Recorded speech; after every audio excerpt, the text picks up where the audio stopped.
It looks like it's been sitting for a while. I don't know if that's mold or if that's just dirt that's on it. That's kind of all over the whole car. The top's kind of beat up. Sun took out, what's it called, Landau top. Definitely got some cracking going on there. More of the same grime on the back deck. Body is, I don't really see any dents in it anywhere. I don't see it banged up. It looks, you know, fairly straight. It's got some rust. We saw in that one door, but that's New England. Seems like all the cars are that way.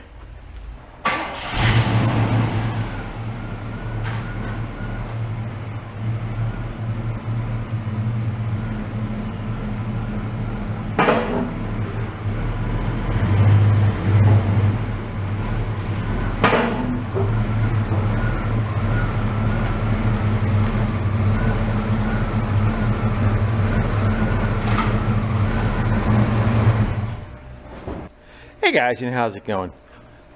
Car look a little different for those who have seen the first part. There's two parts to this video so far. It is a lot shinier than it used to be.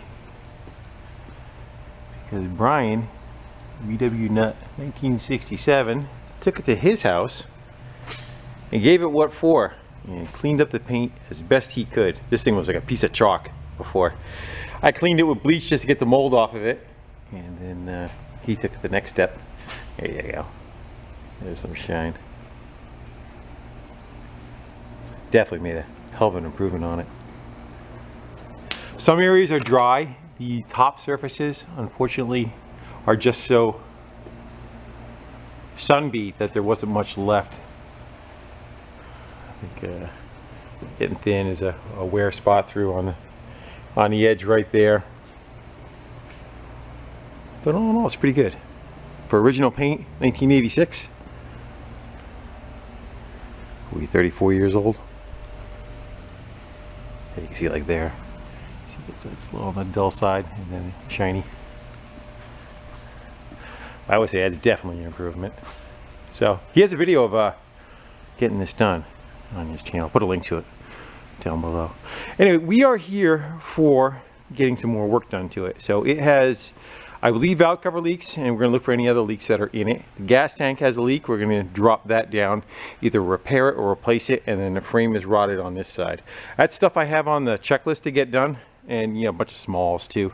I want to clean this area up, and we're just going to go mist in some white paint to make that look and appear better, somewhat better. And little spots that are somebody touched up once before. Let's see if we can take care of them. But it's looking good. Nice car. Alright, let's go pop the hood, get some wrenching done. On the end of the last video, one of the things I did is I pressure washed it, and I kind of did underneath the hood too, just to knock off all the crap that was on it. And I'm looking at this valve cover over here. It also looks like where the PVC is coming out of the valve cover. Looks wet down below there, but then back, probably dead center in your screen right now, down in that valley by that spark plug, you can see it's wet down inside there too. So either it's the valve cover, in my opinion, or that PVC. Sometimes I think what happens is if it's really an unmaintained engine, the oil passages get clogged up on the way down, and the valve covers will actually fill up with oil, and that can cause it probably maybe to push out like it is right there. But we're gonna go find out. I think this thing has originally 86,000 miles on it, so your guess is mine. I gotta get a bunch of these hoses and air cleaner and crap fluffed up out of the way and see if we can get that valve cover off. Yeah, I got all the hoses and stuff out of the way and the bolts out of it. See if we can get it to pop off of there. I have a feeling this is going to take some finagling. There was a bracket below the AC. I already took that off.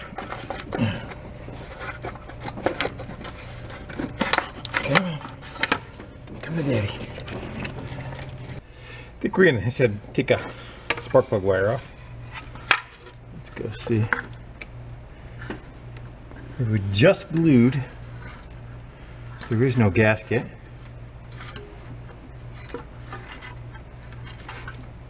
I think it was leaking down in this corner right here.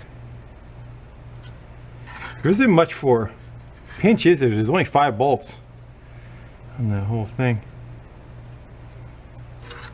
And I do not think the valve cover gaskets I got are the right ones. There was the comments are funny. There was a debate whether this is a Chevy or Olds. This is for a GM.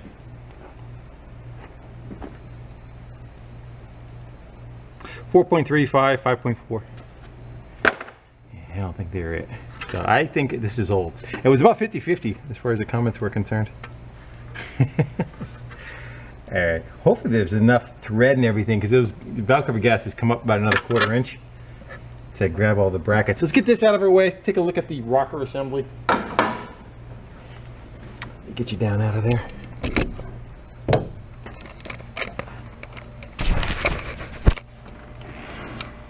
And it doesn't look bad. Yeah, they don't look bad at all for kickiness and crap. So the oil was changed fairly regularly in this. If I look right there, you see the oil where the oil was running down.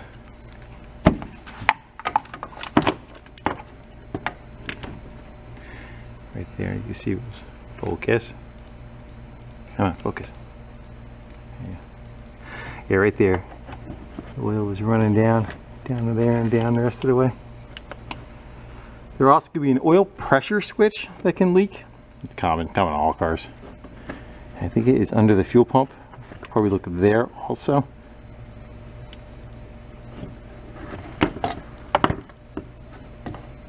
Let's go lift it up, take a peek underneath. We're not putting valve cover gaskets on it right now.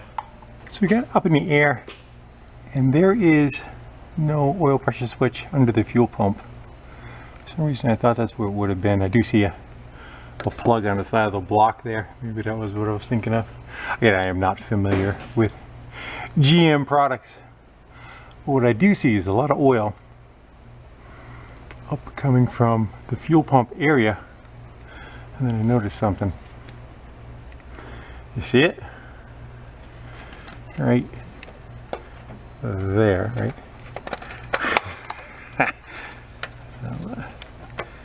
Right there.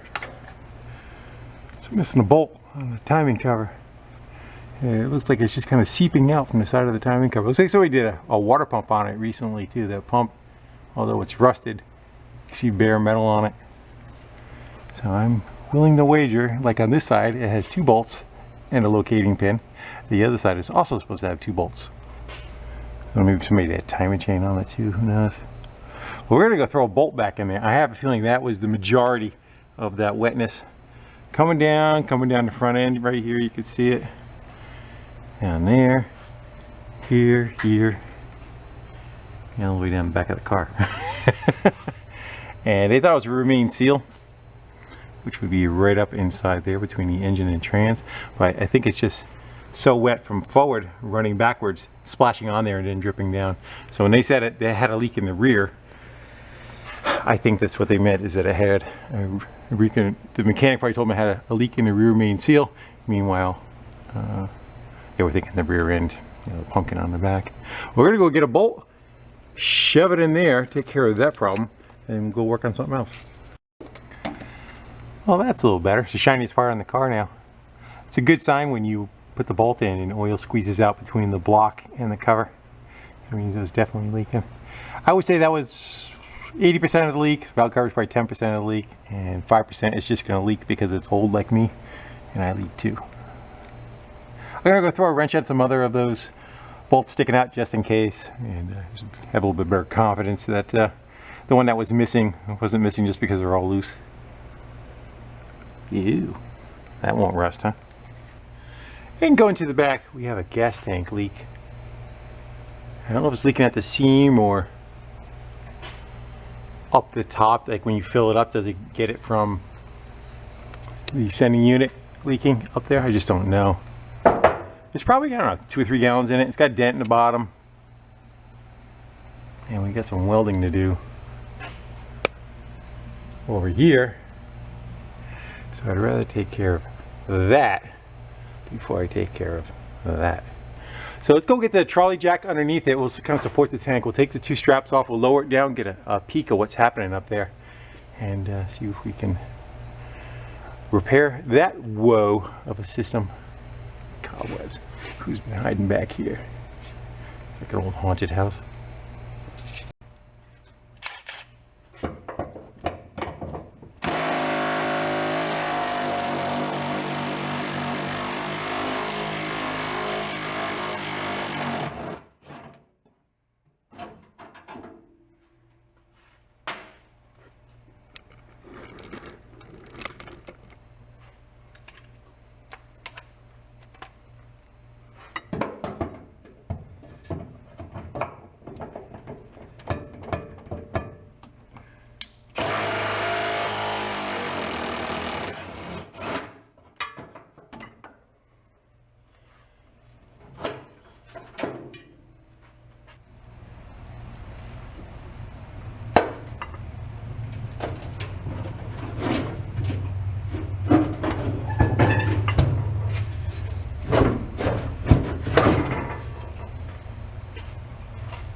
Let's see if we can see anything. Actually, it looks like somebody puttied it, huh? Yeah, I bet you that's a patch right there. Yeah, it leaks. Yeah, I see wetness right there. Alright, so to get this out of here, what do we have? 3 fuel lines. I think we'll break them right here. We'll slide this out of our way. We'll get it out of the car. And maybe we can do some welding or repairs. Over here we'll get the wheel off, take a peek, see what that frame looks like, see what we can do to help that out a little bit. And then by that time, it'll be tomorrow. And hopefully we have some parts. But for now, off with the fuel lines. Wrong way.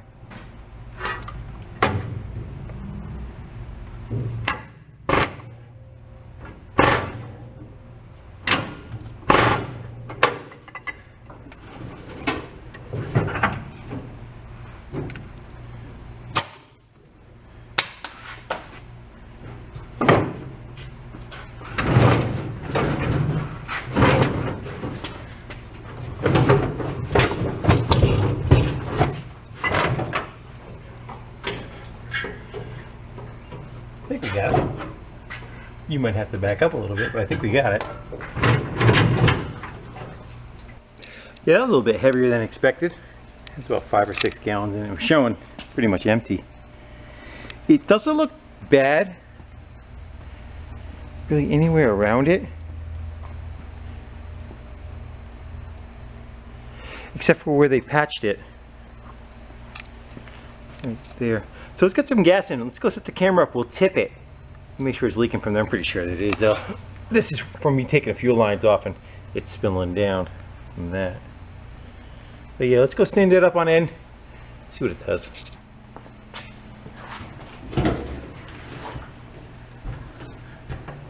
Anything?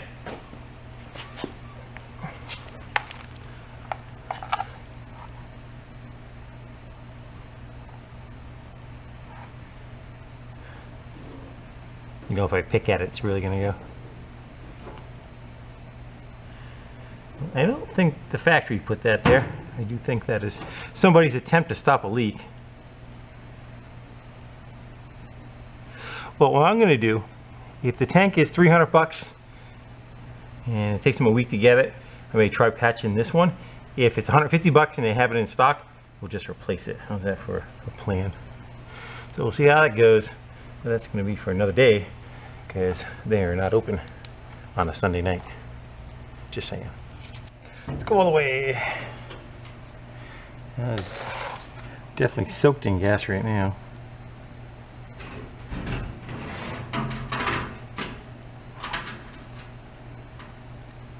Watch it doesn't leak at all.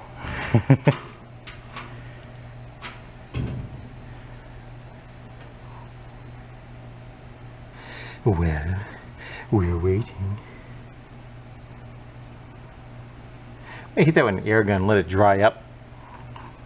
Get rid of all the crap that's on there. And then we'll flip it back. We'll be able to see where it's seeping a little bit right now. Everything's just wet. You can't even really tell.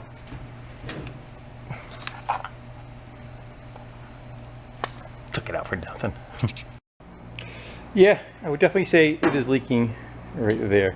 It does look a little moist down on the far corner over here too. Right there. I have two of them.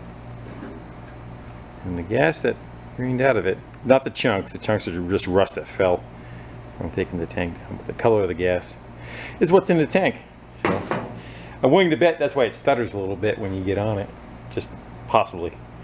Slight chance. I want to get the sending unit out of that tank, and I want to drain the tank and all that kind of happy stuff. So let's tap the ring off.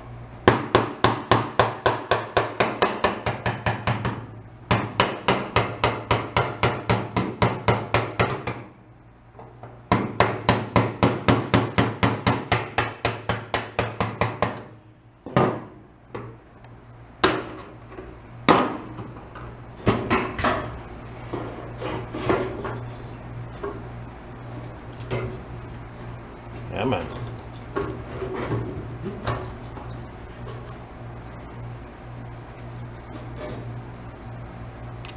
That looks pretty clean. Let's take a peek down in the tank. Well, other than the gas being yellow, doesn't look too bad. Got about a third of a tank in there too. And a little bit of rust on the bottom. I'm going to go drain that out of there. I'm actually going to go throw that probably in my truck, and I'll mix that with some fresh gas. I'll top the tank off with some fresh fuel, and we can get rid of that and start fresh.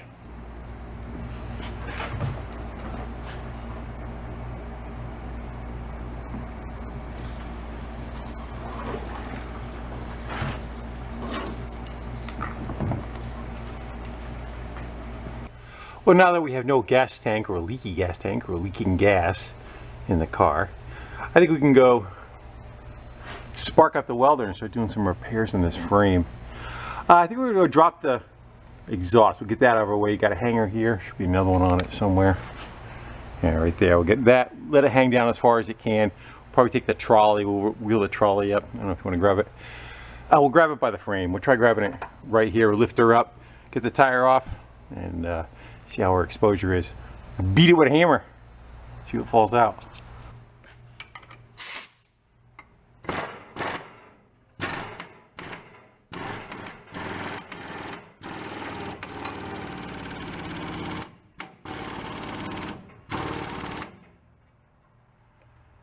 I'll leave it there for now. All right, let's see what we got. It's hammer time.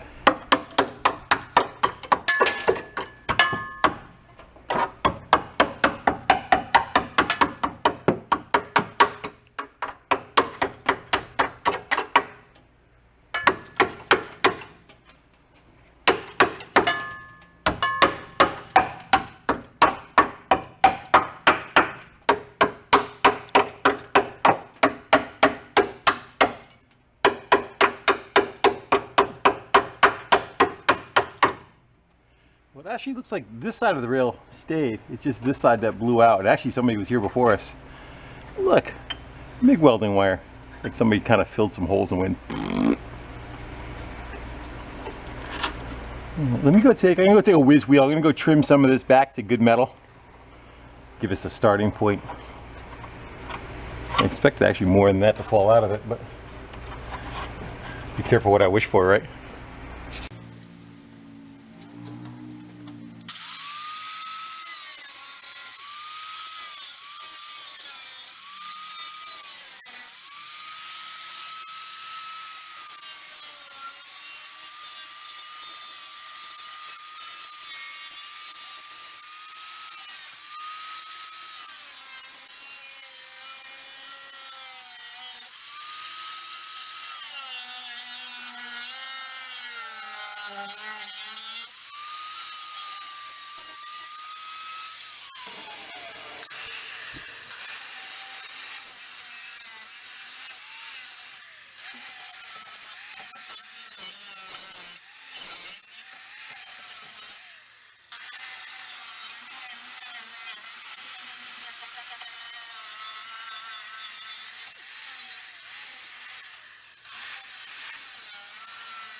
I got it all opened up now and cleaned back.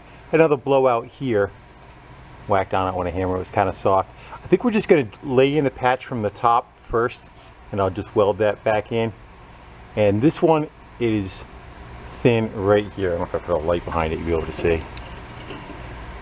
So it has issues right there. And then somebody hit it with a welder and just shoved a bunch of weld in it right there. The rest of it looks pretty decent. All the way back looks fine. I cleaned all the mud off. I did not see anything that looks like it's much of an issue. So I know how I want to go do that. I'm not sure about this one. I don't know if I want to make a piece laid in here, or do I want to make a piece, the whole thing, leave it a 1/2 inch tall and try hammering it over and bending this lip up over the side and catching this. Yes, I'm going to lap weld it. I'm not going to try fitting it tight. Again, the car is made with lap welds. That is a lap weld. This piece goes into this piece a good 1/2 inch over each other. So I'm going to continue it. The rest, everybody's going to complain about the rest. The rest is going to get covered with oil.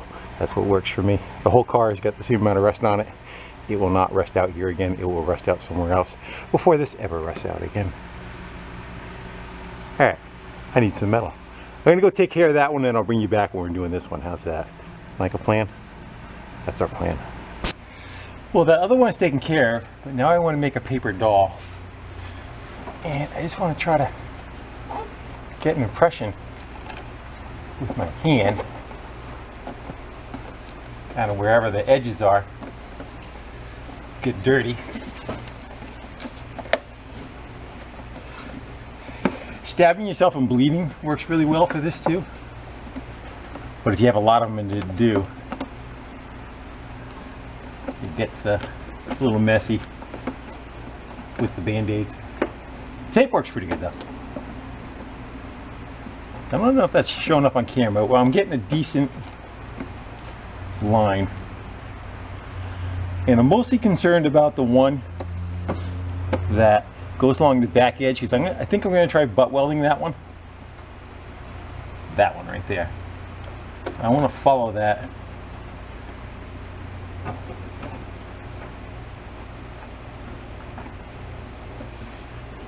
And hopefully even on the other end, it's going to leave a mark. And I'm also going to go try folding it. Let's see how that works for us. I should actually cut some of this material out of here so it'll fold easier.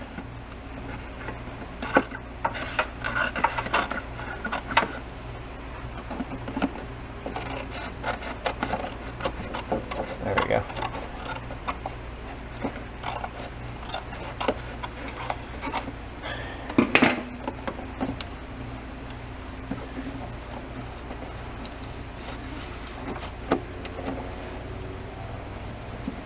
And that will give me something possibly to bend on ahead of time.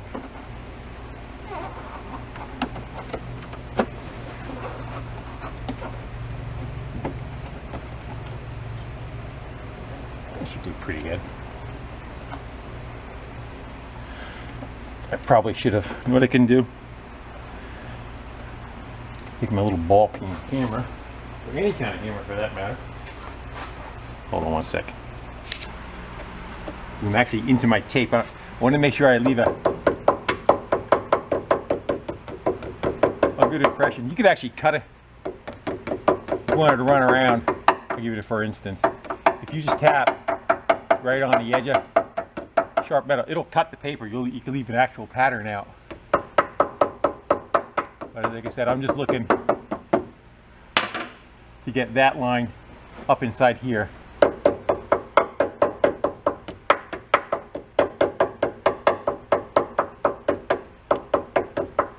That one. And the same on the back where it ends, because I'm just kind of into the tape. And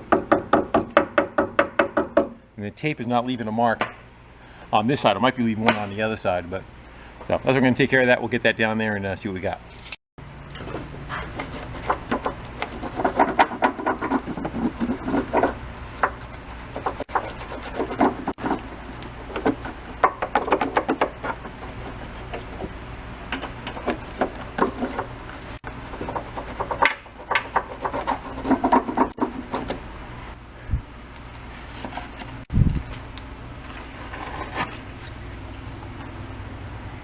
That left a pretty good pattern to go by.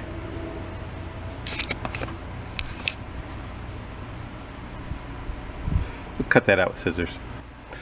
Get that cut out. Let's go take a peek.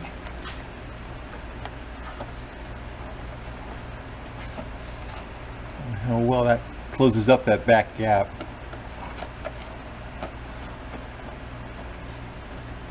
If I see anything funky, I'm just going to mark it. Now I'll know to favor a little. I'd say that looks pretty good. Right there a little bit, is it just hanging down too much? So right, of course I don't have the marker by me, I'm going to mark that a little bit right there. We're going to go a little fat on that line. And we're going to go trace this out right there, right? We're going to go trace that out on a piece of metal. Carve it out. I'm going to leave another 1/2 inch on this edge all the way around to us for us to maybe fold. Just need some feathers. So we said we're going to leave it large. That's the front. So this whole outside edge we want to add another 1/2 inch to. So let's get this backbone first. Actually, you know what? So it's not jumping around on us.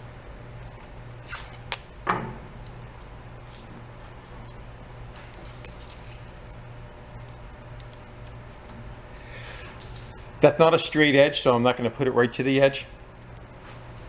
And I want to leave a little bit of meat. It's actually easier to cut if you leave like a 1/4 inch of metal behind it instead of if you leave a like a sliver behind, because you keep falling on and off of it. That's good.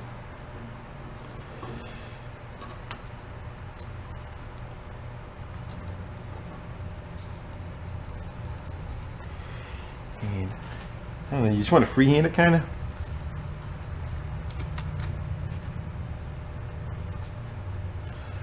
Right there we're going to go.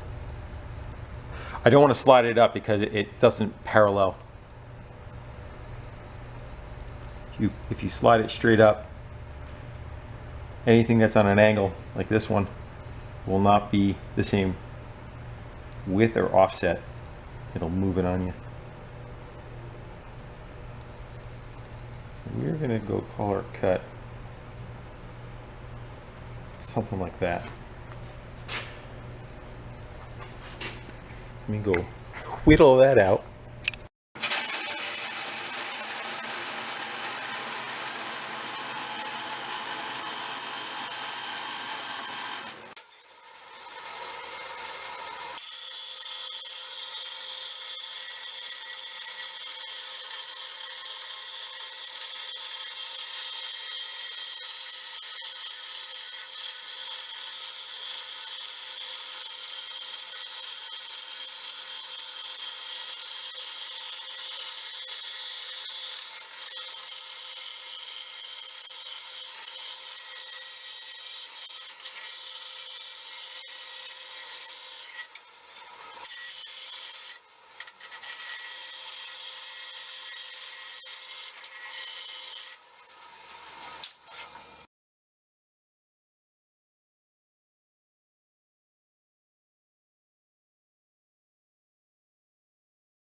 let's go get a general idea if that's gonna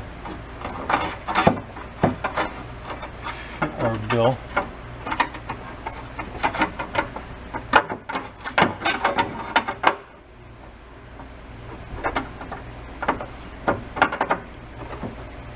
We got to roll that. Of course, where's my Sharpie? Every time. Every time. So we're going to want to roll it.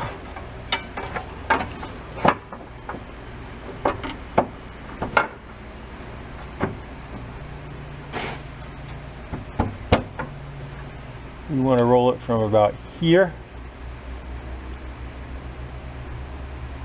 From here to here seems the most of the roll. I'm going to put a little tweak on that. We'll bring it back.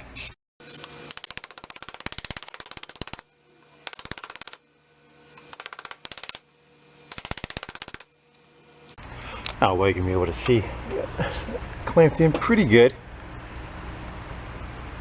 Traced in pretty good. It's not clamped at all. One clamp is holding it. So that line looks really decent going down it. Nothing that we cannot weld. And now we need to go and try to form this. This is 1/8 inch plate. This is not thin stuff. So it is not like you just weld this up and then take a hammer and beat on this and roll it over. It's really not going to move that easy. It's just way too thick for that. So we're going to have to pre-bend it now before we put it up in there. This is not going to be so bad because it's flat and it's a straight line. So that one we can probably just get on the brake. But then when we start doing this stuff, the rest of it's going to want to wheel around quite a bit. Well, let's see how we can make out. So just a piece of metal, right? Worst case, we make another one.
And that is our patch panel, kind of whittled down to size with all its happy little curves.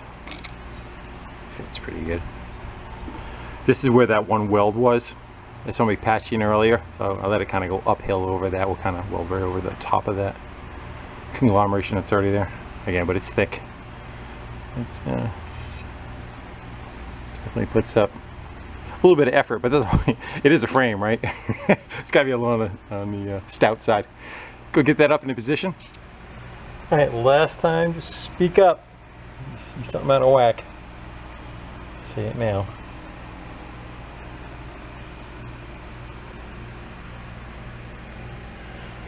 All right, the metal glue gun is coming out.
Now that ground off most of the ugliness. I always say it's we didn't put that in, we put that in. It looks like somebody did the patch right here. I didn't do that one.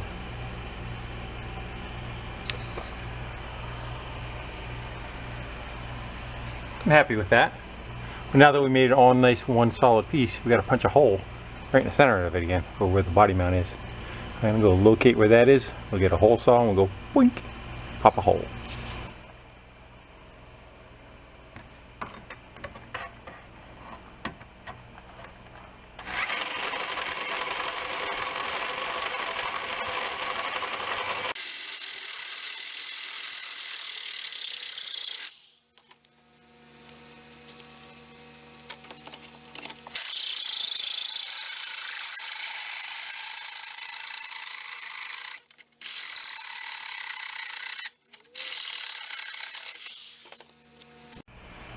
And just to finish that off, let's get rid of the sharp edges.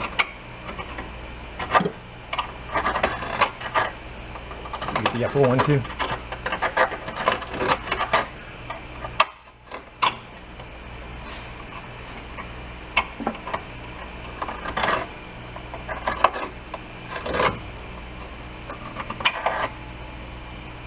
Call that a win.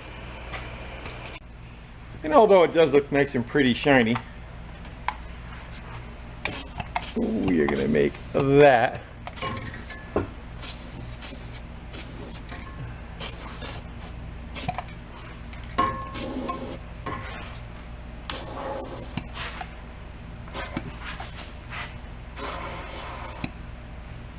disappear. As far as the rust is concerned, what I do in my climate, everybody's area is different for what they have to go deal with. But what I found, what has worked best for me for the cost, is I take barn chain oil. Barn chain oil is what you use on a chainsaw. It goes in a separate reservoir and it lubricates the blade. Keeps it from overheating and binding and all that kind of happy stuff. It's cheap. You probably get them between 10 and 15 bucks a gallon. And I use what's called a Schultz gun. I think it's Schultz. Schultz gun. This one says fluid film on it, but it's meant for spraying, undercoating, meant for thicker fluids. Unfortunately, barn chain oil is fairly thick, so I kind of thin it with different things, and I'm going to use kerosene on this one. I've done a bunch of other kinds. I keep playing around to see what I like the best as far as what to go and use. But anyhow, I use that, the I don't know if you want to call it the catalyst, the thinner kind of evaporates away and leaves the barn chain oil. And barn chain oil is very viscous. It's very, like, it's kind of like taffy. You put it between your fingers. It's very stringy. It wants to stick to everything. The whole idea on a chainsaw is you want it to stick to the blade that's spinning around. You don't want it to fling right off real quick. So some people use motor oil and all. I like using this. I found it kind of gets up into where you're going to go spray it to as a mist. Then the kerosene in this case kind of evaporates away over time, and it just leaves the barn chain oil left behind. And the barn chain oil leaves a moisture barrier between the metal and the moisture in the air. What that does is make it so that you have to have all the components. You have to have water, air, and metal to rust. If you block one of those, it will stop it from rusting. So even if you have like a layer of rust on something, it will stop it from rusting any further. And I kind of like to explain it like toast. When you put butter in toast, it's hot, it goes into all the little nooks and crannies, and then as the butter kind of gets hard again, it just stiffens up and gets stuck down inside there. So the same idea with this is that you get the barn chain oil in all the pores of the rusty metal or even non-rusty metal, and then the thinner goes away and binds to the metal and kind of stays behind. I do all my cars with it. I've been doing it about 6-7 years now, maybe more than that, and I found this to be the best solution. Fluid film, I've used it in the past. It's good. It washes off easier, I find, than the barn chain oil. So I kind of use that for, you get it in spray cans. If you got a door panel off and you want to go spray the bottom of a door while you got it on the inside. It's the areas that don't get really washed off, but water can collect, like, water goes down between your window and your door and it sits in the bottom and rots it out. That area is kind of good. So this is what I use. What we're going to go with, and let's go spray that area that we did the repair on. So normally I would prep an area, would knock all that loose dirt and stuff that's up inside there and do the whole car. We're just going to do this area where I patched all that's been kind of cleaned up. We're just going to go protect that. But generally I would do a whole car. I'm not going to do that today. Just because you want to make sure that all your repairs are done before you do it, because it's nasty to work on the car afterwards. So you definitely want to make sure it's the last thing that you do, especially if you want to do any painting or anything too, because the mist gets all over it. So let's go spray.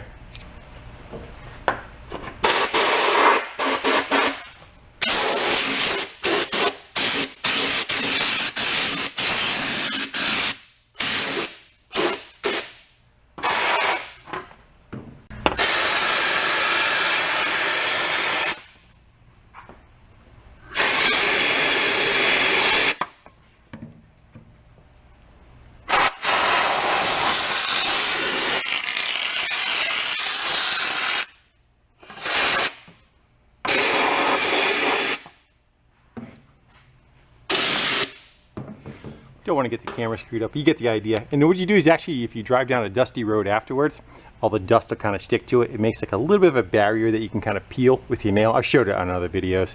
So over time, that's what happens. And when you hit it a second time, like if you spray this, it already have that little bit of a layer of actually dirt, and it kind of holds it in place. So if you ever have to do a repair, yes, you can scrape it off and do what you need. Take some carb cleaner.